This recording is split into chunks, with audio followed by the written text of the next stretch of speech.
Друзья, сегодня в этом небольшом видео я расскажу о своих фотосумках, фоторюкзаках, покажу, что туда влезает и для каких случаев я использую каждый из них. Я довольно долгое время мучилась от того, что все фотосумки и фоторюкзаки выглядели просто ужасно, и было совершенно невозможно найти что-то, что выглядело бы красиво и что можно было бы без ужаса носить каждый день. Потому что я практически не расстаюсь с камерами. Довольно давно я наткнулась на бренд Ona и просто влюбилась во все то, что они делают. Но был довольно-таки большой и ощутимый минус. Они ничего не доставляли в Россию. Где-то год спустя оказалось, что многие сумки этого бренда продаются в официальных салонах Leica. И именно там я купила свою первую фотосумку Ona Bauer. Кстати, сумки, которые продаются в салонах Leica, они обычно маркированы красным кружочком, и внутри они тоже красные. То есть получается, что одна и та же модель сумок, она существует в двух версиях. Одна для магазинов Leica, а другая для всех остальных. Bauer — это идеальный повседневный вариант для одной камеры с допами, камеры с объективом плюс дополнительной линзой, или же двух небольших камер. Сумка небольшая, но ее смысл как раз таки в том, чтобы иметь под рукой какой-то повседневный, минимальный фотографический набор. С ней я ездила в путешествия, иногда беру ее на съемки, когда мне не нужно с собой много техники. Мне очень нравится, как выглядит сумка, как, в общем, наверное, все сумки Ona. И она подходит, как мне кажется, абсолютно к любому стилю в одежде и позволяет довольно быстро достать камеру в нужный момент. На это, кстати говоря, я тоже обращаю внимание при выборе сумки или рюкзака, потому что бывают случаи, когда ты гуляешь и резко что-то замечаешь, и хочется иметь возможность быстро достать свой инструмент, свою камеру, не открывать 1000 молний, секций, чтобы все было максимально под рукой. Буквально на днях я заказала себе Ona Crosby. Это тоже такой повседневный вариант, который чуть меньше, чем Bauer, и скорее рассчитан на одну камеру с какими-то допами, либо на камеру с объективом, еще дополнительным небольшим объективом. Я взяла ее на каждый день, преимущественно для Q2, без которой я обычно не выхожу из дома.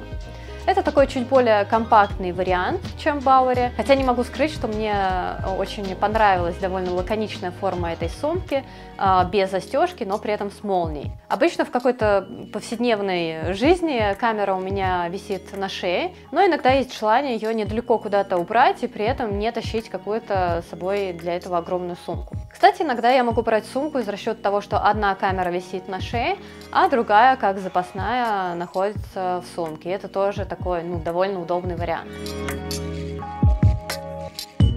На Onu Berlin 2 я довольно долго смотрела, так как эта сумка по габаритам, она чуть больше, чем Bauer. Иногда у меня было и желание, и необходимость иметь чуть больше места. Я как-то покупала себе сумку Ona Prince Street, которая еще больше по размеру, но она оказалась для меня совершенно гигантской. Я небольшой любитель носить что-то тяжелое на одном плече, а большая вместительная сумка, в принципе, подразумевает, что ты ее купил для того, чтобы носить побольше всего. А вот Berlin — это такой средний вариант между Bauer и Prince Street. Я бы, наверное, вряд ли решилась купить себе еще и эту сумку, если бы однажды не оказалась в Москве с огромным рюкзаком фототехники и забыв взять при этом с собой какую-то более компактную переноску для камер на каждый день. Ходить с большим рюкзаком мне не хотелось, и я как раз заходила в магазин Leica, там как раз была в наличии сумка Berlin, поэтому я решила, что раз уж такое дело, то я ее возьму. И, собственно, всю поездку тогда я с ней как раз по городу и проходила, о чем, в общем-то, не жалею. В нее можно более свободно положить две камеры, плюс докинуть сверху, например, какую-нибудь линзу. В ней больше всяких карманчиков для всяких мелочей, плюс можно добавить такую вкладку, которая создаст отделение, например, для iPad.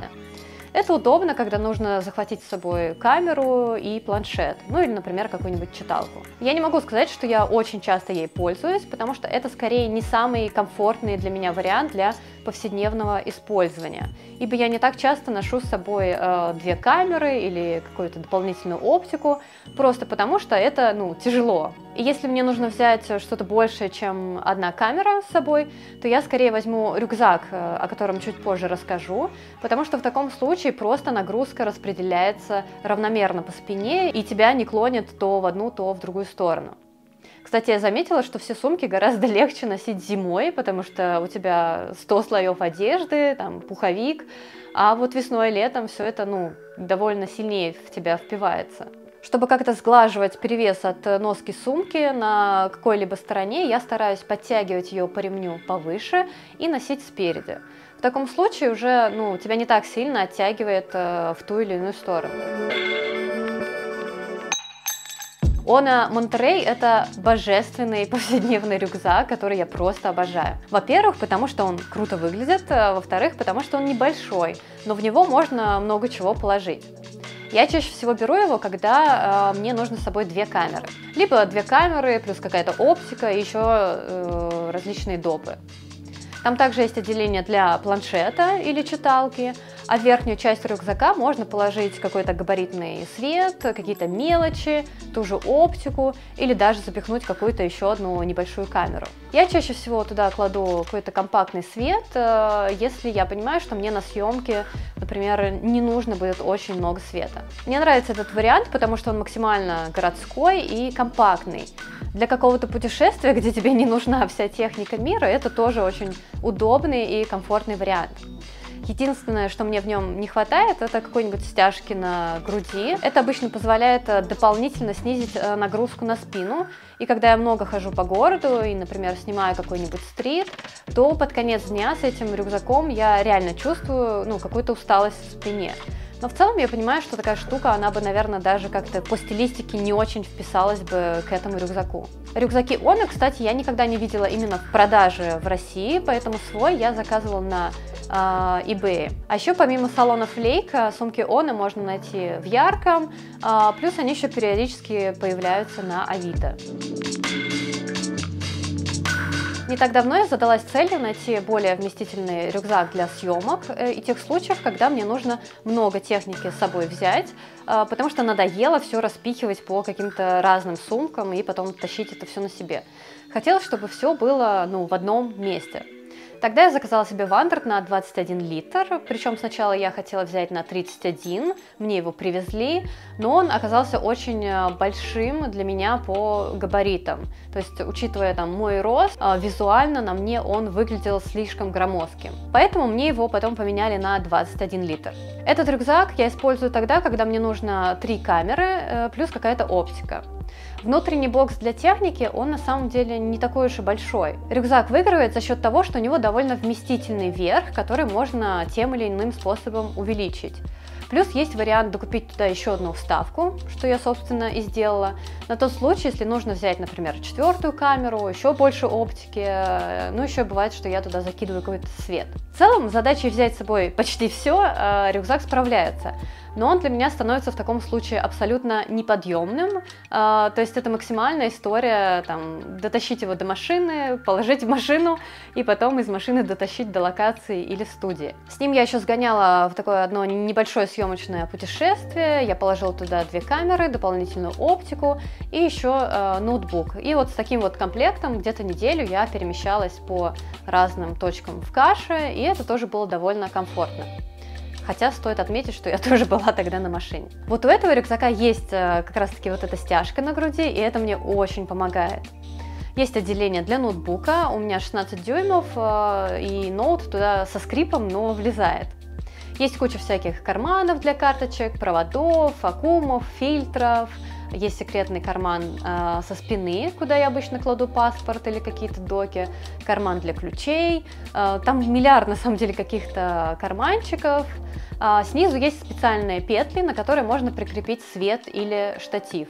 В комплект как раз идут специальные ремни, с помощью которых можно это сделать. Я не стала это записывать для видео, просто потому что мне было лень. Но такая функция есть, и она работает. Рюкзак, кстати, без проблем входит в ручную кладь. Многие, однако, ругают Wandered по качеству, и мне довольно много людей писало о том, что у них что-то протерлось, что-то оторвалось при сравнительно небольшом сроке эксплуатации. Но я не могу ничего в этом вопросе сказать, потому что у меня все окей, и я не так часто ношу и использую этот рюкзак. Если он нагружен, то обычно перемещается со мной в машине, а если я его беру на себя, то стараюсь его особо не загружать, но исключительно из-за спины и моей жалости к ней. У рюкзака при этом хорошая плотная спинка и удобные плечевые лямки.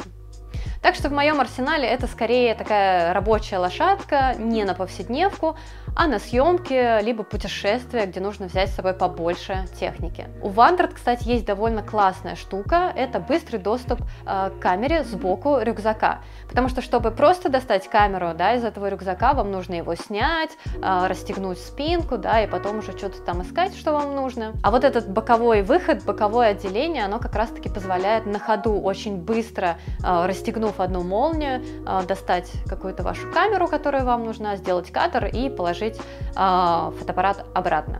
Также в свое время я покупала поясную сумку Wandered для одной камеры, для Q2, как раз таки для повседневной носки. У сумки есть влагозащита, есть удобный карманчик для аккумулятора, но при этом сейчас я уже ей особо так активно не пользуюсь, потому что в нее, по сути, влезала только кьюшка и все. А иногда, когда ты, живешь своей повседневной жизнью, тебе хочется еще, не знаю, кошелек докинуть, какие-то ключи, в общем, какие-то бытовые мелочи, а туда это все вместе с камерой уже не влезало. Ну и плюс не очень хочется, чтобы все это вот как-то внутри в сумке было вперемешку, чтобы не поцарапать камеру. Но тем не менее есть вот тоже такой вариант, и я, в общем-то, какое-то время им пользовалась. Последний гость студии, а также рюкзак, который пришел в мою жизнь буквально на днях, это бренд Clif, который замутили наши ребята-фотографы. Мне он сразу показался интересным, потому что он хорошо выглядит, ну и на днях удалось его испробовать на съемке. Рюкзак довольно большой, и сразу забегая вперед, скажу, что он катастрофически вместительный, то есть гораздо более вместительный, чем мой Wandered на 21 литр. В его основное отделение спокойно влезает 4 камеры с оптикой без какого-либо скрипа, и это очень меня приятно удивило. И, кстати, даже остается еще какое-то место для объектива. Да, я крайне редко выбираюсь куда-то с 4 камерами, но иногда такие моменты бывают, и круто, что вот просто есть возможность все спокойно вот так вот разместить. Я не могу сказать, что для меня это прямо городской рюкзак, потому что, опять же, с моим ростом и габаритами он смотрится на мне, не как прогулочный, чуть большеватым. Плюс он сам по себе так ощутимо весит, без какой-либо техники, но при этом не критично. Мне, по крайней мере, не показалось во время прогулки по городу, что мне там как-то очень сильно тяжело. Но при этом это идеальный для меня вариант на какую-нибудь съемку, как городскую, так и студийную, где мне нужно взять, чуть больше, чем 2 камеры. Верхнее отделение, оно безумно, бездонно вместительная. Недавно я как раз вот записала видео, что у меня буквально туда поместился весь мой компактный свет, небольшая дым-машина, и еще баллон со снегом влез. И даже после этого места там осталось. Ну или туда отлично можно закинуть какую-то одежду или какой-то дополнительный став.